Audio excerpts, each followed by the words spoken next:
हर खबर पर होगी आपकी पकड़। डाउनलोड कीजिए ABP live app.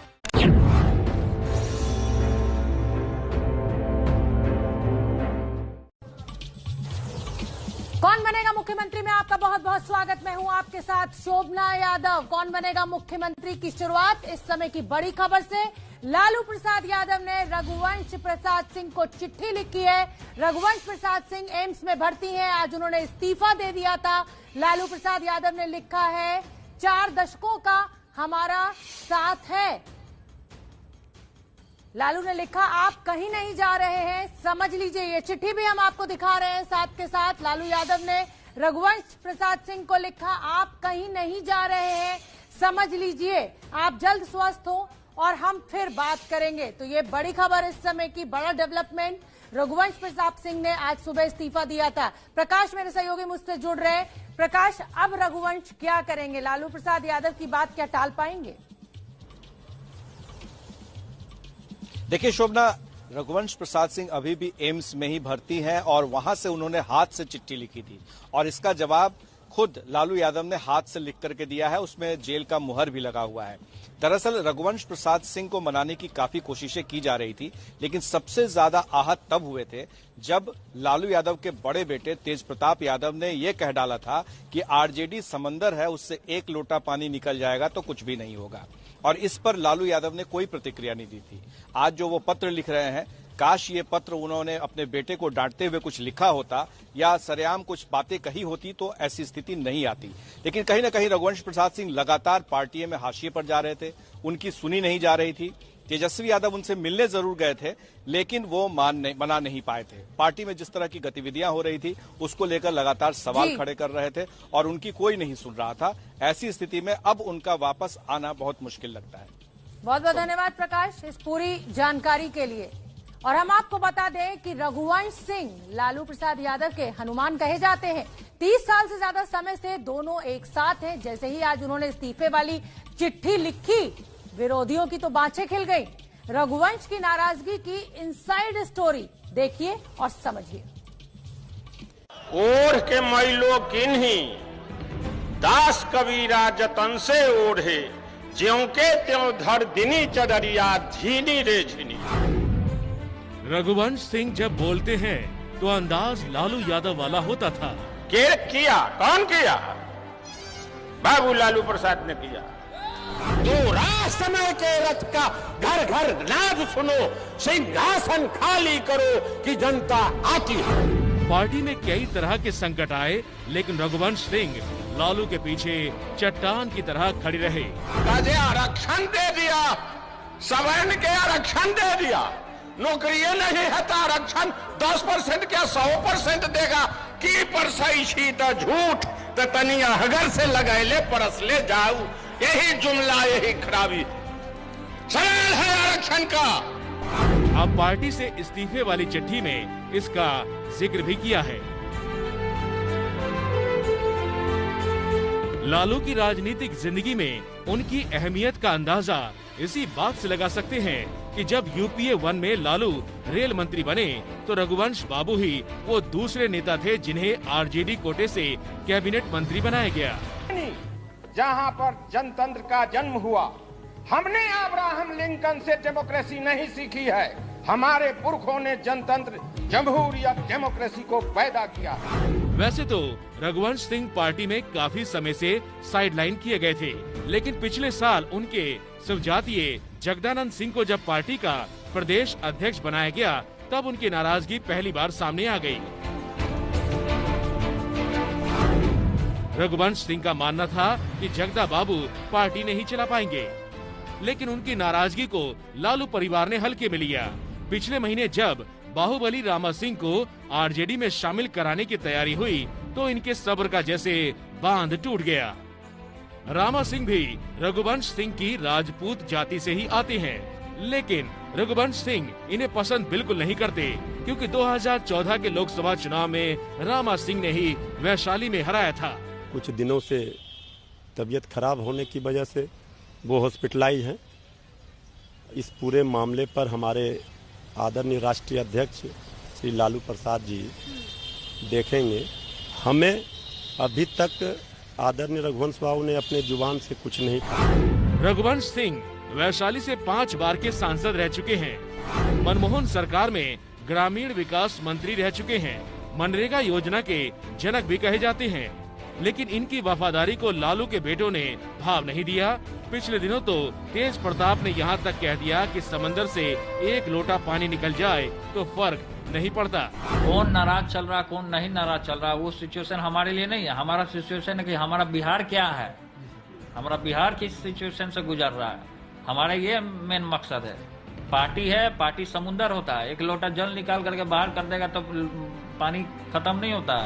Raghuvansh Babu की छवि ईमानदार नेता की रही है। इसके बावजूद भी उन्होंने चारा घोटाले के गुनहगार लालू का साथ देने को अपना धर्म माना। जो लोग इतने शालीन और सम्मानित लोग हैं वो पार्टी छोड़ के जा रहे हैं, तो आरजेडी सिर्फ परिवारों की पार्टी रह गई, लोगों की पार्टी नहीं है, पब्लिक की पार्टी नहीं रह गई। सही वक्त पर रघुवंश प्रसाद सिंह जी ने इस बात को साबित कर दिया है कि राष्ट्रीय जनता दल में वरिष्ठ नेताओं की कोई इज्जत नहीं रह गई है। जो भी नेता राष्ट्रीय जनता दल में नेता प्रतिपक्ष तेजस्वी यादव के साथ आगे बढ़ रहे हैं, वो अपमान का घूंट पीकर वहां जी रहे हैं। मूल रूप से वैशाली जिला के रहने वाले रघुवंश बाबू को इलाके में बरम बाबा के नाम से जाना जाता है। 1996 में पहली बार लालू यादव की पार्टी से सांसद बने थे। इसके पहले वो बेलसंड से भी विधायक रह चुके थे। पार्टी के अंदर इनकी छवि पढ़े लिखे और जानकार नेताओं के रूप में रही है, लेकिन लालू यादव के जेल जाने के बाद से ही ये पार्टी में हाशिए पर चले गए थे।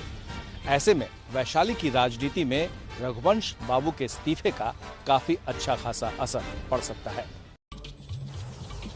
और हम आपको बता दें कि प्रधानमंत्री मोदी ने आज बिहार के लिए कई बड़ी योजनाओं की नींव रखी है। सबसे बड़ी बात यह है कि बीजेपी मछली से बिहार जीतने का प्लान बना रही है। मोदी के मछली प्लान की इनसाइड स्टोरी क्या है, हमारी ये रिपोर्ट देखिए।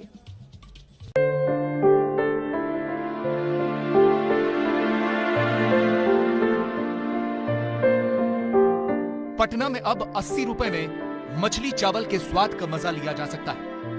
पीएम के विशेष पैकेज योजना के तहत इसकी लॉन्चिंग हुई है। ट्रायल के तौर पर पटना में 2 काउंटर खोले गए हैं।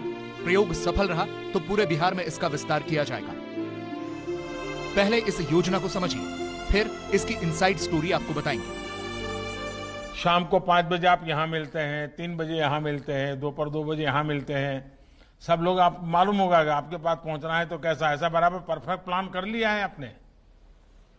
अभी सर नहीं किए हैं सर। हाँ, नहीं तो कर लेना चाहिए। लोगों को पता होना चाहिए कि आप कहाँ पर कितने बजे किस कोने में खड़े होंगे, तो जो भी आपका क्लाइंट है, कस्टमर है, उनको पता होगा आपके पास यहाँ पहुंचना है, तो आपको बहुत सुविधा बढ़ेगी।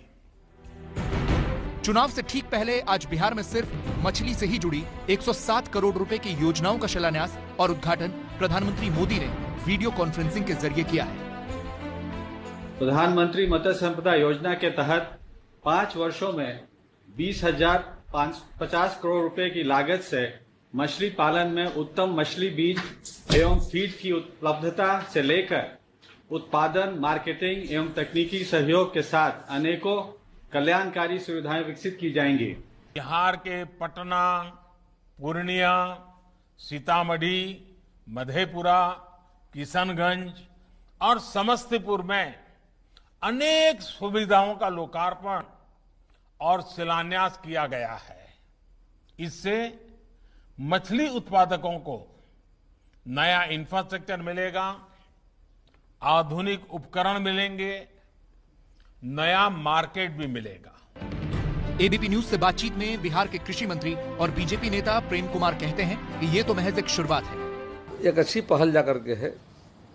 2 फिश ऑन व्हील मसौरी के निवासी जो हैं उनको चयन किया गया है और कल उनको मतलब हैंड ओवर किया जाएगा, ताकि घूम घूम करके लोगों को मछली से बनने वाले विभिन्न व्यंजनों को उपलब्ध कराने का काम करेंगे। ताज़ी मछली का बना हुआ व्यंजन काफ़ी डिमांड बिहार में जाकर के, तो इससे घर बैठे लोगों को यह सुविधा मिलेगी जाकर। जिन 2 लोगों को शुरुआती दौर में यह गाड़ी मिली है, उनमें से एक प्रवीण कुमार हैं, जो अपने भविष्य को लेकर काफी खुश हैं। ये गाड़ी नीली क्रांति योजना के तहत मिली है और ये समाचार पत्रों से हमें जानकारी मिला। फिर हम मत्स्य जिला पदाधिकारी से संपर्क किए, फिर आवेदन किए। हम पहले मत्स्य पालन का काम करते थे जिसमें हमें कम कीमत मिलता था। इस गाड़ी मिल जाने से हमको अच्छा मछली का कीमत मिलेगा। इससे हम फिश रोल, फिश समोसा इत्यादि हम बेच सकेंगे, अच्छा कीमत मिलेगा।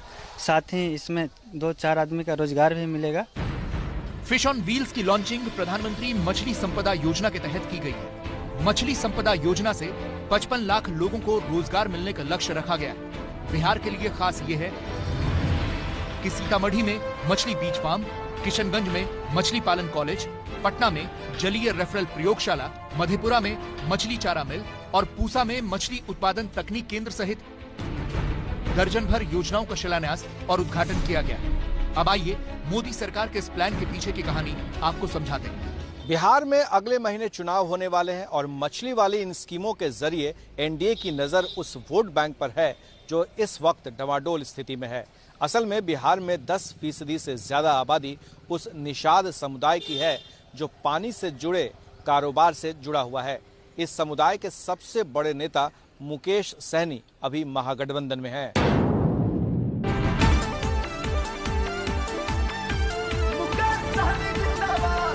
मुकेश सहनी की पार्टी का नाम है वीआईपी यानी विकासशील इंसान पार्टी। 2014 के चुनाव से पहले बिहार में मल्लाह वोटरों का कोई अपना नेता नहीं था। मुंबई से पैसा कमाकर लौटे मुकेश सहनी ने अपनी जाति के वोटरों को जगाया और खुद को सन ऑफ मल्लाह के तौर पर स्थापित कर दिया। निषाद समुदाय बिहार में अति पिछड़ी जातियों की श्रेणी में आता है। इस समुदाय के तहत करीब 2 दर्जन जातियां हैं। कुल वोट बैंक में इस समुदाय का करीब 12 से 14% का हिस्सा माना जाता है। 2005 में नीतीश जब सत्ता में आए थे तब उन्होंने अत्यंत पिछड़ी जातियों के समूह पर काम करना शुरू किया। धीरे धीरे इस वोट बैंक पर नीतीश ने अपनी पकड़ मजबूत भी कर ली। मुकेश सहनी के राजनीतिक उभार से पहले नीतीश ही निषाद सहित ईबीसी समूह के वोटरों पर पकड़ रखते थे। लेकिन इस बार खतरा यह है कि ईबीसी में मजबूत निषाद जातियां कहीं एनडीए का खेल खराब न कर दें। शायद इसी रणनीति के तहत निषाद वोटरों के हितों का ख्याल रखा जा रहा है। चर्चा तो यहाँ तक है कि ठोस भरोसा मिले तो मुकेश सहनी का मन अंतिम वक्त में महागठबंधन से डोल भी सकता है। ब्रेक के बाद स्वागत है आपका। आप देख रहे हैं कौन बनेगा मुख्यमंत्री। इस समय की बड़ी खबर आपको बता दें, बीजेपी के राष्ट्रीय अध्यक्ष जेपी नड्डा और मुख्यमंत्री नीतीश कुमार के बीच 12 सितंबर को सुबह 10:30 बजे पटना में मुख्यमंत्री आवास पर मुलाकात होगी। बताया ये जा रहा है कि सीट बंटवारे को लेकर बात औपचारिक रूप से की जाएगी। खबर है कि इस मुलाकात में उप मुख्यमंत्री सुशील मोदी भी मौजूद होंगे।